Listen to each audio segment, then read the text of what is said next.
भगिनींची पण नावं घेता येतील, पुरुष मंडळींची पण नावं घेता येतील आणि त्याच्यामुळे प्रत्येक कार्यकर्त्याच्या परिश्रमाचा सन्मान करणं, परिश्रम करणाऱ्याला फळ, हेच आपल्या पक्षाचं ब्रीदवाक्य असेल.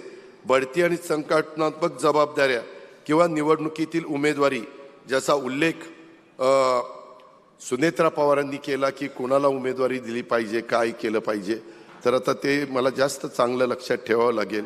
संघटना कशी वाढवायची हे आधीच मला सांगितलं असतं तर मी कुठे गेलो असतो. काय तर जोडलेल्या कामगिरीवर आधारित असतील आपल्या पक्षात. परंतु तुम्हाला मी सांगतो, ह्याच्या आधी मी भाषण करायचो त्यावेळेस रात्रभर माझा पाठ म्हणजे गृहपाठ व्हायचा आणि मग सकाळी भाषण करायचो. आता फक्त असं झालं की त्यांनी भाषण केलं आणि मी पण भाषण करतोय. माझा रात्री गृहपाठ झालाय, त्याच्यामुळे त्या पद्धतीनंच चाललंय. ते तिथं नोंद चाललेली आहे. बरोबर आहे, हे ठीक बरोबर आहे. आता कुठलं नाही झालं की माझं काय रात्री खरं नाहीच आहे. तर आपण डिजिटल प्रचाराला पण प्राधान्य दिलं पाहिजे.